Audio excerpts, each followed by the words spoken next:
अस्सलामुअलैकुम dear students.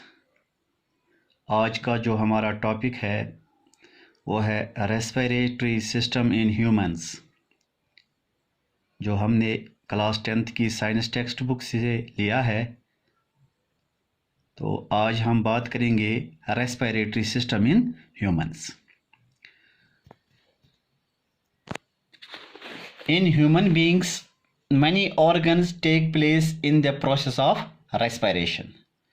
The main organs of respiratory system are nose, nasal passage और जिसको हम nasal cavity कहते हैं, trachea, bronchi, lungs and diaphragm.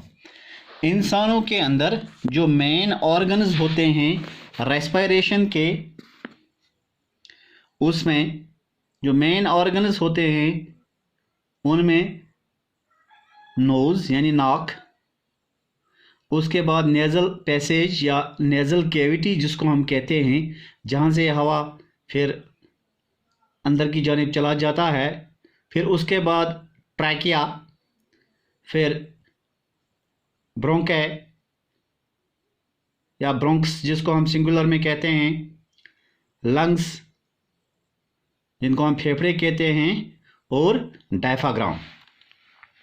ये आप देख सकते हैं इस डायग्राम में कि ये जो है ये नोज़ है, नेज़ल, फिर इसके अंदर नेज़ल पैसेज है, उसके बाद हम देखते हैं फेरेंक्स, फिर हम देखते हैं इसके बाद है लैरिक्स या ट्रैकिया, जिसको इसके नीचे ट्रैकिया है जिसको हम विंड पाइप भी कहते हैं। उसके बाद है फिर ब्रोंकस, दो साइड में, क्योंकि ब्रोंके जो है फिर दो हिस्सों में, दो लंग्स की तरफ जाता है, ये लंग्स है। इसके अंदर है ब्रोंकोली, फिर जो ये चेस्ट कैविटी है जिसको हम थायरॉक्सिक कैविटी भी कहते हैं, और जिनको हम एलिवोली यानी एयर सैक्स भी कहते हैं। तो इसमें हम देख सकते हैं। तो अब हम देखेंगे कि किस तरह एयर जो है हमारी नोज़ से होके किस तरह ये लंग्स में चला जाता है, और फिर कौन सा जो पार्ट है वो अपना हिस्सा किस तरह निभाता है। Our nose has two holes in it called nostrils.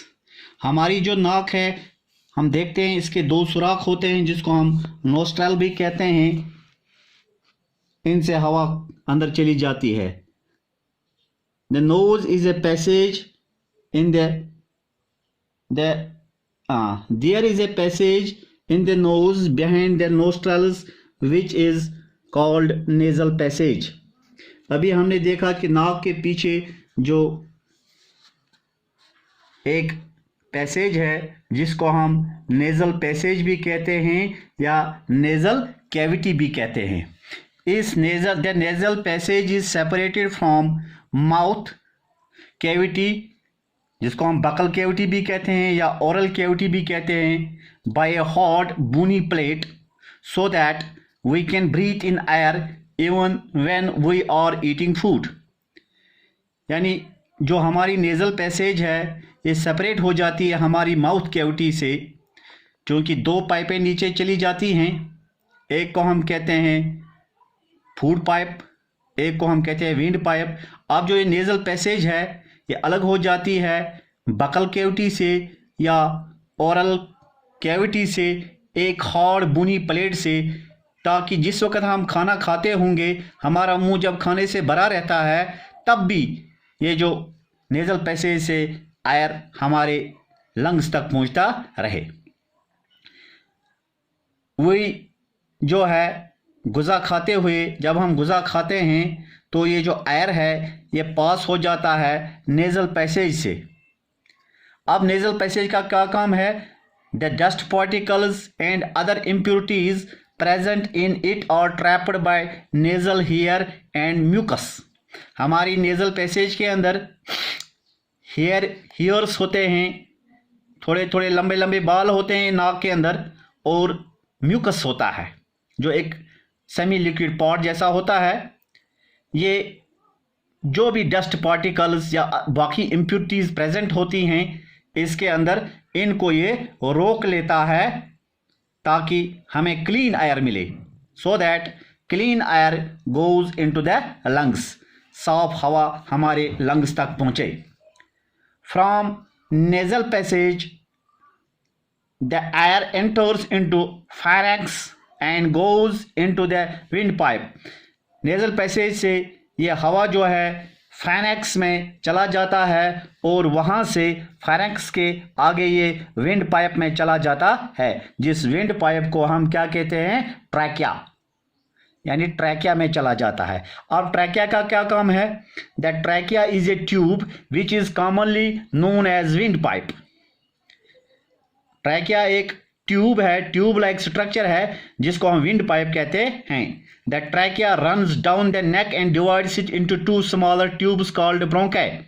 Trachea जो है वो हमारी गर्दन से होके जब वो नीचे चेस्ट की तरफ चला जाता है तो फिर वहाँ इसके दो स्मॉलर ट्यूब्स में ये बट जाता है। The two bronchi are connected by the two lungs.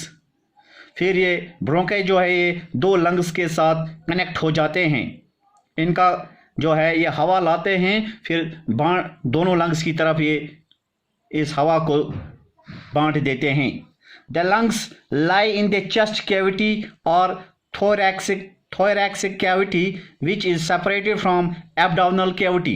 जो हमारे लंग्स होते हैं ये हमारे चेस्ट के एक राइट साइड में और एक लेफ्ट साइड में होता है। फिर ये हमारी एब्डोमिनल कैविटी के ऊपर जो होता है जिसको मस्कुलर पोर्शन जो है इससे सेपरेट हो जाता है, अलग हो जाता है, यानी लंग्स जो है और जो नीचे एब्डोमिनल कैविटी है इससे ये अलग हो जाता है, जिसको हम कहते हैं डायफ्राग्राम, जिसको हम डायफ्राग्राम कहते हैं। अब जो लंग्स हैं इनका क्या काम है? फिर ये लंग्स क्या करते हैं, ये किस तरह हमारे एयर को एक्सचेंज करते हैं?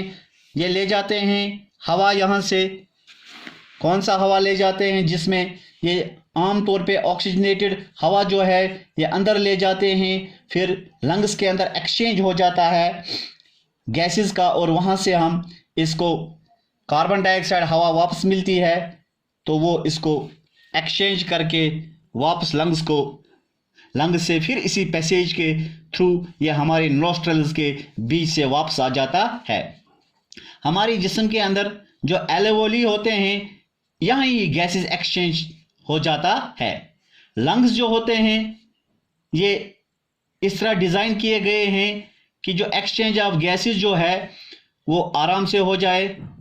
मिलियंस ऑफ एल्वेओली होते हैं हमारे लंग्स के अंदर जो एक्सचेंज ऑफ गैसेस यहाँ करते हैं, और जो अवेलेबिलिटी होती है इनकी यानी एक्सचेंज ऑफ गैसेस की वो इस तरह होती है कि किस तरह ये अपने आप को फोल्ड करते हैं फिर अपने आप को अनफोल्ड करते हैं। जब भी हम देखते हैं, हम जब हवा को अंदर लेते हैं तो हमारी जो लंग्स होते हैं, हमारी जो चेस्ट कैविटी होती है वो थोड़ा ऊपर की तरफ आ जाती है, और जब हम हवा को बाहर छोड़ते हैं तो ये चेस्ट जो हमारी है वो फिर थोड़ा सिकुड़ जाती है। इस तरह एक्सचेंज ऑफ गैसेस होती है। क्योंकि इंशाल्लाह बाकी जो है इसका सेकंड पार्ट वो हम इंशाल्लाह आपके साथ कल डिस्कस करेंगे। तब तक के लिए अस्सलाम वालेकुम।